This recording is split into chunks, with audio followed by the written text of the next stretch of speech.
नमस्कार। आपने वो कहावत सुनी होगी, जो गरजते हैं वो बरसते नहीं। बहुत दिनों से हिजबुल्लाह बहुत जोरों से गरज रहा था इजराइल के ऊपर, मानो हमास से भी बड़ा कोई संगठन हो। लेकिन न्यूज कुछ ऐसी है कि नसीरुल्लाह जो चीफ है हिजबुल्लाह के, अब उसकी पुष्टि हो चुकी है कि वह अब इस दुनिया में नहीं रहे। इतनी तेजी से अंत इनका होगा ये तो शायद किसी को भरोसा भी नहीं था, क्योंकि हमास के जो चीफ थे उनको खत्म करने में काफी समय लगा इजराइल को। वहीं ये नसीरुल्लाह ये बहुत जल्दी निपट लिए। बहुत बड़ी बड़ी बातें कर रहे थे। कहानी की शुरुआत आपको पता ही है, पेजर अटैक। 17 तारीख दिन मंगलवार, और मंगल नहीं रहा हिजबुल्लाह के लिए। पेजर अटैक हुआ और करीब करीब 12 लोग मारे गए पेजर अटैक में। उसके अगले ही दिन वॉकी टॉकी अटैक हुआ, और उसके वॉकी टॉकी अटैक में करीब करीब माना जाता है 27 के आसपास मृत्यु हुई। उसके बाद हिजबुल्लाह ने बड़ा तेजी से मिसाइल मारना शुरू किया। किस पर? हम बदला लेंगे, इजराइल पर। कई मिसाइल दागे गए। माना जाता है 150 मिसाइल से हमले किए गए हिजबुल्लाह के द्वारा। यह बात अलग है कि इजराइल का जो मेन एयर डिफेंस सिस्टम है, यानी आयरन डोम, उसने कई को खत्म कर दिया। बाकी कई डिफेंस सिस्टम उसके पास और हैं, उसने भी खत्म किया। लेकिन कुछ गिरे जरूर रिहायशी इलाकों में, लेकिन ज्यादा दिक्कतें नहीं हुआ। उसके बाद क्या पता था इजराइल इस ढंग से रिटेलिएट करेगा इस घटना के बाद। अभी तक तो केवल पेजर और वॉकी टॉकी पर गेम चल रहा था। उसके बाद अगले ही दिन लगभग 1600 ठिकानों पर इजराइल ने एक साथ एयर स्ट्राइक कर दिया हिजबुल्लाह को।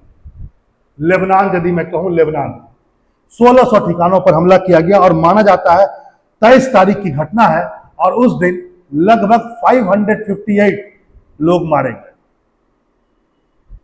अजीब सी बात। उसके बाद भी हिजबुल्लाह को शायद आगे आकर के युद्ध रुकना चाहिए था, या शीतवार एक तरह से शांति विराम समझौता करना चाहिए था। लेकिन बातें कुछ इस ढंग से होने लगी ईरान से कि मानो कि ईरान पूरा खड़ा हो नसीरुल्लाह और हिजबुल्लाह के साथ में। लेकिन ऐसा कुछ नहीं हुआ। और कल जब बेंजामिन नेतन्याहू यूएन में भाषण दे रहे थे शुक्रवार को, किसको पता था कि इस भाषण के दौरान जब वे पूरे विश्व को आईना दिखा रहे थे, कई लोग तो उनके भाषण के दौरान उठ करके चले गए। विश्व के कई देश यूएन में जब ये भाषण दे रहे थे, खासकर मुस्लिम कंट्रीज। हाँ, इंडिया नहीं गया, बाकी बहुत सारे देश, यूरोपियन कंट्रीज में भी कई देश, स्पेन वगैरह, वॉकआउट कर दिए।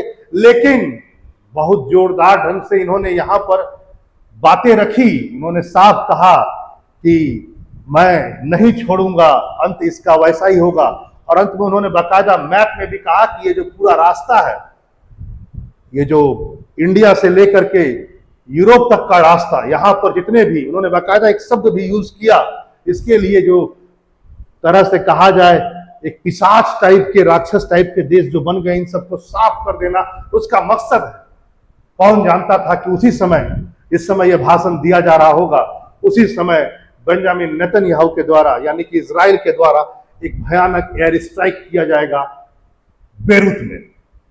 8 ठिकानों को निशाना बनाया गया, और इस 8 ठिकानों में निशाना बनाने से एक तरह से कहा जाए इनका पूरा हेडक्वार्टर उड़ गया।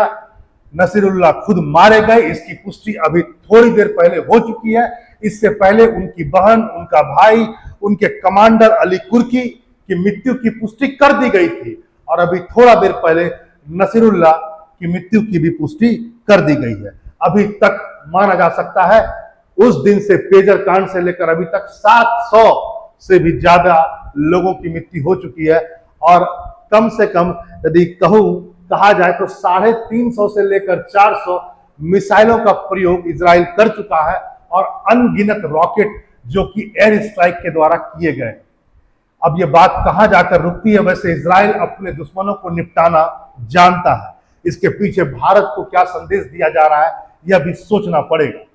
वैसे बकायदा उन्होंने भारत का नाम कई बार लिया यूएन के भाषण में, जो कल वो दे रहे थे स्पीच। चलिए फिर मिलते हैं नए टॉपिक के साथ। फिलहाल आप यही जानिए कि एक बहुत बड़ा आतंकी का सफाया हो चुका है। और अब देखते हैं हिजबुल्लाह में और कितनी ताकत बची हुई है, क्या वो रिटेलिएट करता है या नहीं करता है, ये तो समय बताएगा। लेकिन इजराइल निस्संदेह आज ऊपर है, सबसे टॉप पर है, और भारत को भी अब सोचने की जरूरत चाहिए कि कैसे आतंकवाद से वो निपटे। इजराइल ने वह फॉर्मूला शायद बता दिया। फिर मिलते हैं टॉपिक के साथ। नमस्कार।